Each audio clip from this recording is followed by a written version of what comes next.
Yes అది అసలు ఇవాళ ఏది అందరు బాగున్నారా?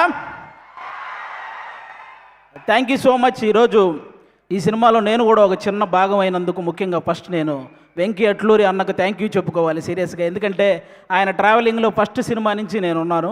వీటి గురించి మాట్లాడే ముందు నేను ఒక సినిమా గురించి మాట్లాడాలి.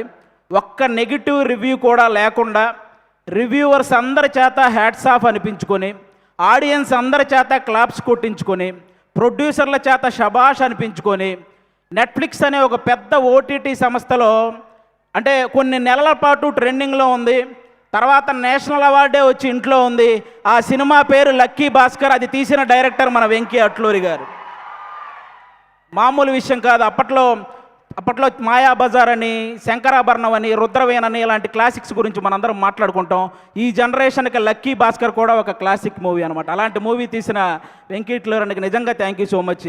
నాకు మా గురువు గారి డైలాగ్ ఒకటి బాగా గుర్తొస్తుంది. త్రివిక్రమ్ గారి డైలాగ్ ఒకటి అరవింద సమేతలో, ప్రతి 30 సంవత్సరాలకి బ్రతుకు తాలూకు ఆలోచన మారుతూ ఉంటుంది. సినిమా వాళ్ళు దాన్ని ట్రెండింగ్ అంటారు, అలాగే వ్యాపారస్తులు ఫ్యాషన్ అంటారు, రాజకీయ నాయకులు తరం అంటారు, నార్మల్ జనాలు జనరేషన్ అంటారు.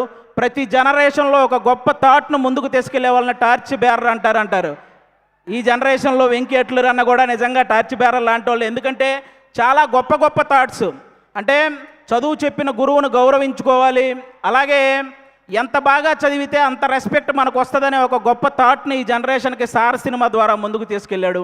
అలాగే వేగంగా ఎక్కువ వేగంతో నడిపే బండి అయినా, వేగంగా వచ్చే రూపాయి అయినా ఏదో ఒక రోజు మనల్ని కింద పడేస్తుంది అని అత్యాశకు పోకుండా ఉన్న దాంట్లోనే ఎంత సంతోషంగా ఉండొచ్చు అనే గొప్ప కాన్సెప్ట్ని, ఆ థాట్ని మళ్ళీ లక్కీ భాస్కర్ సినిమా ద్వారా ముందుకు తీసుకెళ్ళాడు.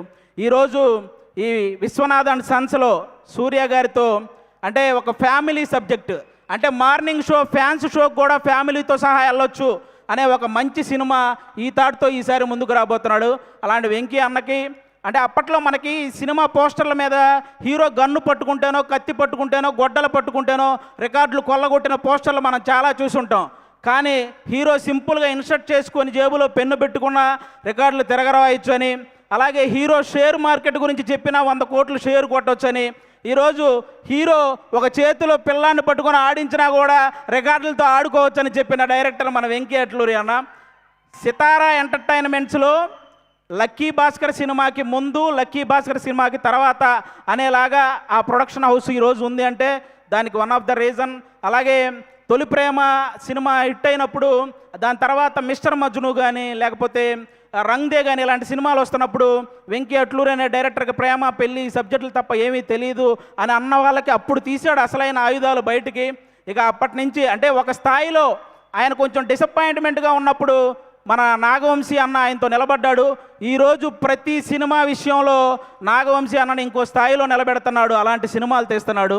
నాకు ఇంటి దగ్గర 2 అన్నయ్యలు ఉన్నారు, కానీ టీవీ పరంగా అభి అనే ఒక అన్నని, సినిమా పరంగా వెంకీ అట్లూరి అని అన్నని ఇచ్చినందుకు దేవుడికి థ్యాంక్స్ చెప్పుకుంటున్నాను. నిజంగా థ్యాంక్ యూ సో మచ్ అన్న, థ్యాంక్ యూ. ఇంకా ఈ సినిమాలో పెద్ద పెద్ద ఆర్టిస్టులు చాలామంది చేశారు. లెజెండరీ యాక్ట్రెస్ రాధికా గారు ఉన్నారు ఈ సినిమాలో. నాకు ఇప్పటికీ నవ్వింది మల్లె చెండు సాంగ్లో ఆవిడ స్మైల్ కానీ, ఆ డ్యాన్స్ కానీ ఎప్పటికీ మర్చిపోలేని, ఇప్పటికీ అదే హైపర్ యాక్టివ్తో ఉంటారు ఆవిడ. కాబట్టి ఆవిడకి థ్యాంక్ యూ సో మచ్ అండి. అలాగే ఒకప్పుడు 2 వ్యక్తులు ఇళ్ళ దగ్గర కార్లు అదే పనిగా ఆగుండేవి. అది ఒకటి రామారావు గారి ఇంటి దగ్గర, అలాగే ఒక జనరేషన్లో కోదండరామిరెడ్డి గారి ఇంటి దగ్గర కార్లు అలాగే ఆగేవి. ఎందుకంటే ఆయనేమో చూడడం కోసం, ఈయన డేట్ల కోసం. అంత సక్సెస్ఫుల్ డైరెక్టర్ కోదండరామిరెడ్డి గారి పెద్ద అబ్బాయి కూడా ఇక్కడ ఉన్నారు, సునీల్ గారు. ఈ సినిమాలో వన్ ఆఫ్ ద రోల్ చేశారు. ఆయన కూడా చాలా సపోర్ట్ చేశారు ఈ సినిమాలో. ఆయనతో పాటు నేను యాక్ట్ చేస్తున్నప్పుడు ఆయనకు కూడా థ్యాంక్ యూ సో మచ్. ఇక మమితా బిజ్జు గారి గురించి చెప్పక్కర్లేదు. తమిళనాడు సీఎం గారితో యాక్ట్ చేశారు, ఆవిడతో కలిసి నేను యాక్ట్ చేశాను. ఇంకా అంతకుమించి ఇంకా మనందరం ఈరోజు ఇంతమంది ఇక్కడికి వచ్చారంటే దానికి మెయిన్ రీజన్ సూర్య గారు సార్.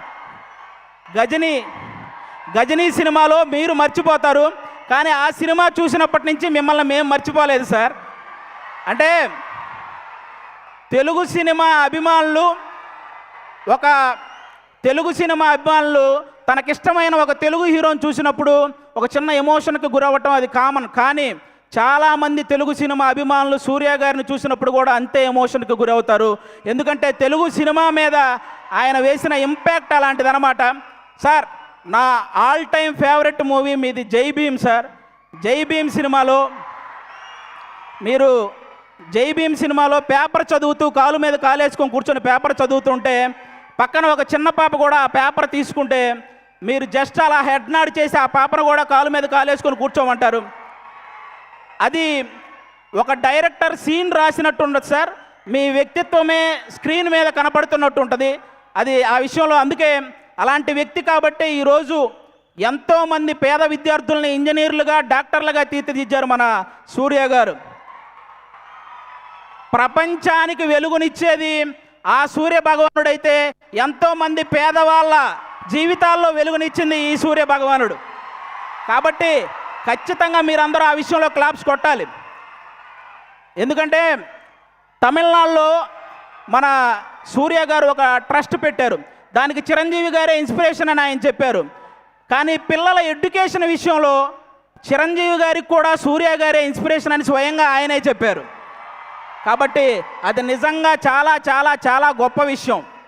ఒక కుటుంబాన్ని బాగా చూసుకోవడంలో కానీ, భార్యని ప్రేమించడంలో కానీ, వ్యక్తిత్వంలో కానీ, టాలెంట్ ఉండి చదువుకోవడానికి శక్తి లేని వాళ్ళకి సహాయం చేయడంలో కానీ, బాడీని సరిగ్గా మెయింటైన్ చేయడంలో కానీ, బాక్స్ ఆఫీస్ దగ్గర సరైన లెక్కలు సరిచేయడంలో కానీ ఆయన్ని బీట్ చేసే వాళ్ళు ఎవరైనా ఉంటే వాళ్ళకి లైఫ్ టైం సెటిల్మెంట్ రా.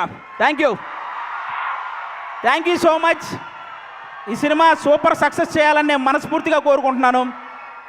మా వెంకీ అట్లూరి అన్నకి ఈ సక్సెస్లు ఇలాగే వస్తూ ఉండాలని, అలాగే సితారా ఎంటర్టైన్మెంట్స్లో నేను కూడా ఎక్కువ సినిమాలు చేశాను. అది నాకు కూడా ఒక హోమ్ ప్రొడక్షన్ లాగా.